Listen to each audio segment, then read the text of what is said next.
YouTube channel. Kembali lagi dengan aku, Fadia Putri Audivasa dari tingkat 2 Fakultas Ekonomi dan Bisnis. Di video kali ini, aku akan menerangkan tentang materi Human Capital atau modal manusia. Mau tahu pembahasan lebih lanjutnya? Simak videonya sampai akhir ya.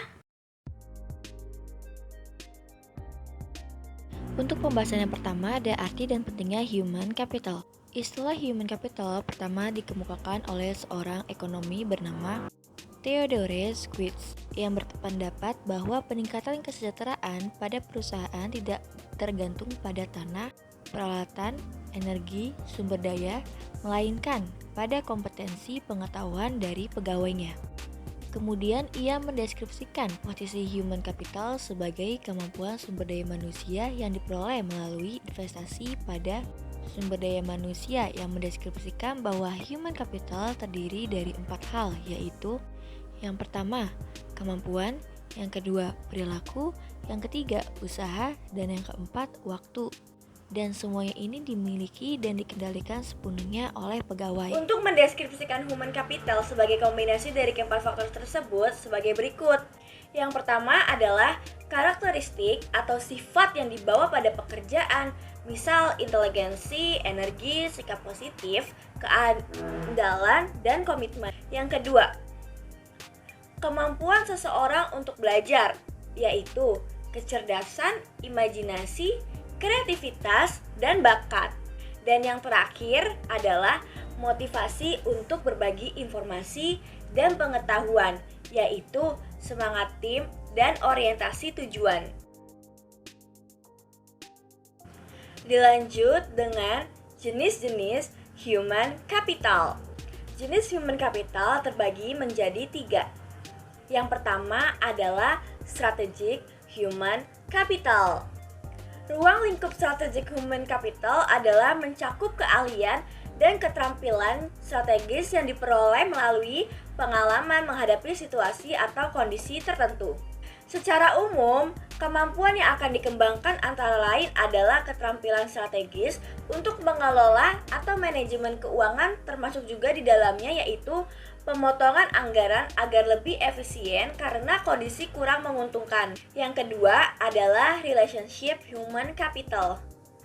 Secara garis besar, relationship human capital adalah meningkatkan kecerdasan talenta terkait komunikasi, menciptakan interaksi baik dan efektif dengan orang lain, membuat tugas yang dilakukan lebih lancar, dan karyawan atau perusahaan fokusnya sendiri pada peningkatan kinerja. Yang ketiga adalah General Human Capital Management.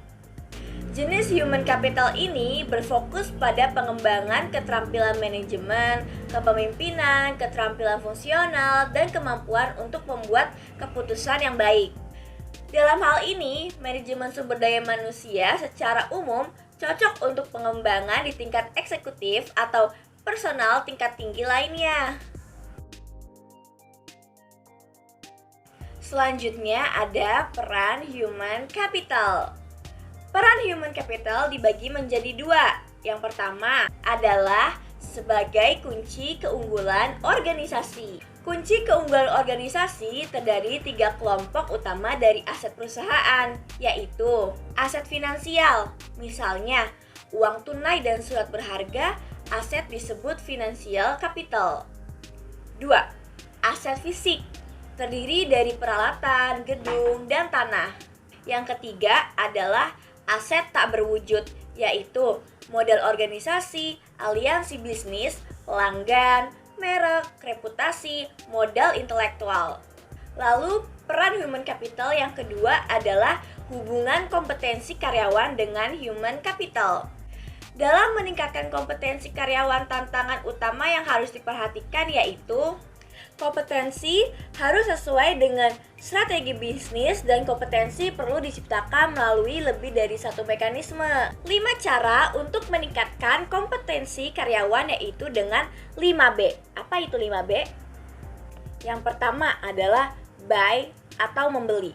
Mengganti SDM yang lama dengan yang baru dan memiliki kualitas yang lebih baik. Yang kedua, build atau membangun. Investasi dilakukan terhadap SDM untuk meningkatkan kualitas menjadi lebih baik. Ketiga, borrow atau meminjam. Penggunaan konsultan atau partner efektif memungkinkan berbagai pengetahuan dan desain kerja baru. Keempat, budge atau melambung. Perusahaan harus mengeluarkan karyawan yang bekerja di bawah standar. Yang terakhir adalah bind atau mengikat. Mengikat karyawan jangan keluar merupakan tindakan kritis pada semua tingkatan.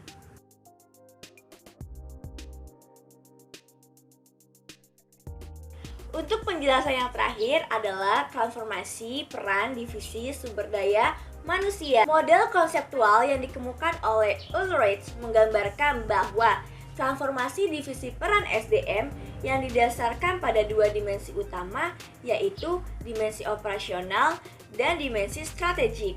Dari dua dimensi ini muncul 4 peran sumber daya manusia, yaitu yang pertama adalah strategic partner, yaitu departemen sumber daya manusia harus mampu menjadi partner bagi manajer lini dan manajer lainnya dalam mengeksekusi strategik dan membantu merealisasikan perencanaan. Kedua, administrative expert.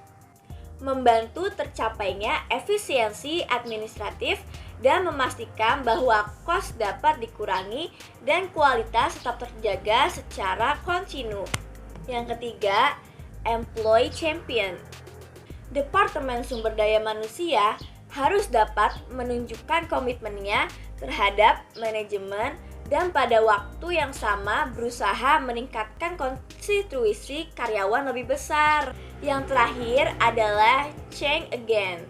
Departemen sumber daya manusia harus dapat menjadi agen perubahan yang kontinu, membantu proses-proses dan kultur secara bersama, meningkatkan kapasitas organisasi untuk lebih baik.